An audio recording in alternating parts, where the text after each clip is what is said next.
வணக்கம் ஃப்ரெண்ட்ஸ், இது சூரியன் அப்பா. நாங்க சூரியகுமார். இப்ப தான் முறை நம்ம சேனல் பார்க்கணும், மறக்காம சப்ஸ்கிரைப் பண்ணிக்கோங்க. தொடர்ந்து நம்ம சேனலை ஃபாலோ பண்ணுங்க. மறக்காம பெல் ஐக்கனை கிளிக் பண்ணி அப்பதான் நான் போட போற வீடியோஸ் உங்களுக்கு வந்துட்டே இருக்கும். இப்ப எத குறித்து பார்க்க போறோம்னா, தமிழக அரசின் சாதனைகள் பார்த்துட்டு வருது இருக்கோம். அதுல வந்து பார்ட் 8 பார்க்க போறோம். இதுல வந்து தமிழக அரசு வந்து விவசாயிகளுக்கு என்னென்ன பண்ணியிருக்காங்க, அதுல வந்து ஒரு சிலர் மட்டும் இப்ப பார்க்கலாம், ஹைலைட்டா பார்க்கலாம். விவசாயிகளுக்கு வந்து பார்த்தீங்கன்னா, ஷார்ப் கட்டர் மிஷின் அது வந்து மானிய விலையில் குடுத்துருக்காங்க. ஷார்ப் கட்டர் மிஷின் வந்து பார்த்தீங்கன்னா, விவசாயிகளுக்கு புல் நறுக்கும் எந்திரங்கள் வந்து மிகவும் பயனுள்ளதா இருக்கு. ஏன்னா வந்து பச்சை கட்டுற நாள்ல வந்துட்டு விவசாயிகள் வந்து ஷார்ப் கட்டர் மிஷின வந்து யூஸ் பண்ணி விவசாயிகள் மாட்டு தீவனத்த வந்து ஷார்ப் கட்டர் மூலமா கட் பண்ணி, அதன் மூலமா பேக் பண்ணி வந்து அ அது தீவனம் பற்றாக்குறை இருக்கும்போது வந்து உபயோகப்படுத்துறாங்க. அது மட்டும் இல்லாத பார்த்தீங்கன்னா, ஆவின்ல வந்து பால் உற்பத்தி விவசாயிகளுக்கு வந்து அதிகரிக்கிறதுக்கு வந்து அதில பால் உற்பத்திய அந்த பால் விலைய வந்து உயர்த்தி அறிவிச்சாங்க. ஆவின்ல வந்து பால் வந்து ப்ரிக்யூர்மென்ட் பண்ணும்போது. அதுவும் வரவேற்கத்தக்க ஒரு சாதனையா பார்க்கப்படுது விவசாயிகளுக்கு. அது மட்டும் இல்லாத பார்த்தீங்கன்னா, அவங்களுக்கு உழவர் பாதுகாப்பு திட்டம் வந்து கடந்த ஆட்சியிலேருந்து இந்த ஆட்சி வரையும் சிறப்பா செயல்படுத்திட்டு வராங்க. அதில ஏகப்பட்ட பெனிஃபிட்ஸ் இருக்கு விவசாயிகளுக்கு. அது மட்டும் இல்லாத பார்த்தீங்கன்னா, தேனீ வளர்ப்பு, சொட்டு நீர் பாசனம், மின்வேலி அமைத்தல், அ தென்னை மரம் ஏறுறவங்களுக்கு வந்து பார்த்தீங்கன்னா, காப்பீடு, இந்த மாரி திட்டங்கள்லாம் அதிகமா கொண்டு வந்திருக்காங்க. அதுபோல பட்டுப்பூச்சி, பட்டுப்புழு வளர்ப்பு, கரும்பு விவசாயம், வாழை விவசாயம், அத பத்தியும் அதிகமா விழிப்புணர்வு பண்ணியிருக்காங்க.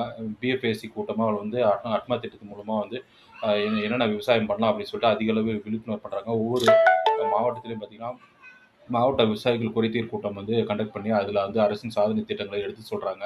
அரசின் சாதனை திட்டங்கள் வந்து விவசாயிகள் குறைதீர் திட்டத்துல எடுத்து சொல்றாங்க. அது மட்டும் இல்லாத பார்த்தீங்கன்னா, விவசாயிகளுக்கு வந்து அ எந்திரங்கள், அதாவது டிராக்டரு, அப்புறம் வந்து கதிர் நெல் அடிக்கும் மிஷினு, நெல் அறுக்கும் மிஷினு, அ மருந்தடிக்கிற மிஷினு, அப்புறம் வந்துட்டு அ ஏர் அ ஏர் உழுறதுக்கு டிராக்டர் மாடுகளுக்கு பதிலா இதெல்லாமே வந்து வாடகைக்கு குடுக்குறதுக்கு கூட தமிழக அரசு சார்பிலேயே வந்து ஏற்பாடு பண்ணி குடுத்தாங்க. ஜேசிபி இயந்திரங்கள் எல்லாம்.